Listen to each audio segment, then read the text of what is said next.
জীবন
রসি রহিয়া রসি কহ মধুর কথা কিভাবে কথা তো অনেক প্রকারের কথা আছে মা কথা কোন কথা যেমন হাসির কথা কান্নার কথা তাই না এগুলা কিভাবে এগুলা হচ্ছে কথার কথা তাই না সবচেয়ে হচ্ছে মধুর কথা কোন কথা বাবা হ্যাঁ এই যে মামাইরা সবচেয়ে মধুর কথা কোন কথা মা হ্যাঁ কৃষ্ণ কথা বাবা বাবা সবচেয়ে হচ্ছে মধুর কথা কৃষ্ণ কথা এবার সখীদের দেখ না আরে ও তুলসী আমার যে প্রাণ গোবিন্দের কথা বড়ই মনে করেছে ও সে কাননে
সুখে আছে না দুঃখে আছে একবার যাতে সুখে চাই সময়ও বধিয়া সরস হইয়া বধিয়া সরস হইয়া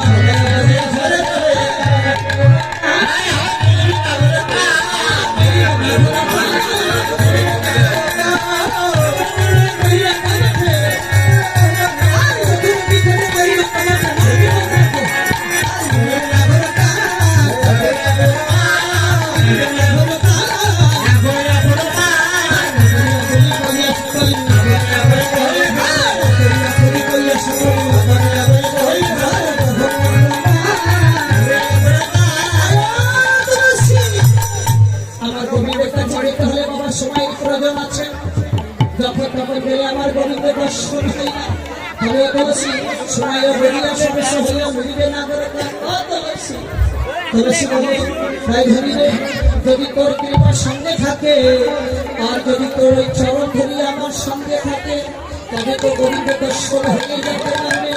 এবার তুলসী আমার কি করলেন? এবার তুলসী তুলসী মরে হরসি তুলসী তুলসী মরে হরসি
আজ রাধার কথা বলেই মনে পড়েছে।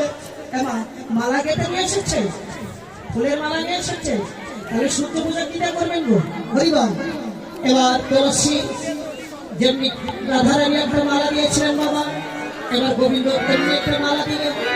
তুলসী এই মালাটি নিয়ে গিয়ে যেমনি করে রাধারানী গলায় করিয়ে দিলেন। এবার রাধারানী বলছে তুলসী আজ বলে আমার গোবিন্দ দর্শন হয়েছে।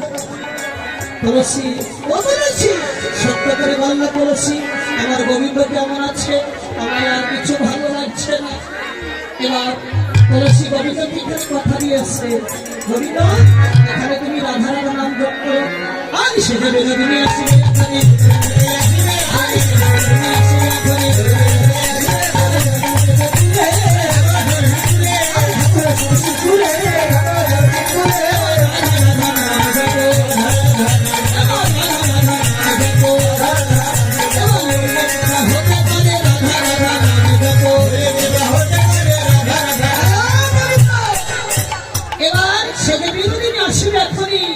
এই ঠাকুরের সরস্বতী ফুলে এবার রাধা রাধা নাম জপ যদি হরিণ কৃপা হতে পারে। এবার গোবিন্দকে এখানে রেখে তুলসী কি করলে আমার গৃহে ফিরে গেলেন। তার কাছে বাবা ওই যে রাধারানীর কাছে ফিরে গেলেন। রাধারানী তুলসীকে দেখে পেয়ে তারপর কাপড়টি জড়িয়ে ধরে থাকছে, তুলসীর পাত্রটি জড়িয়ে ধরে করছে ও তুলসী আজ হয়তো আমার গোবিন্দের সঙ্গে দেখা হয়েছিল না। তুলসী বলছে জানিস তোর গোবিন্দের সঙ্গে দেখা হয়েছিল, তোর গোবিন্দ তোর জন্য ব্যাকুল হয়ে সেই সরস্বতী ঘুরে কাঁদছে। ও তুলসী বললাম তবে গোবিন্দের সঙ্গে দেখা করার উপায় কি? এবার তুলসী সমস্ত কিছু ছলনা রাধারানীকে শিখে দিলে। কি ছলনা বাবা? বলে যে এমনি করে ছলনা কর আর সাত ছাড়িয়া কান্দে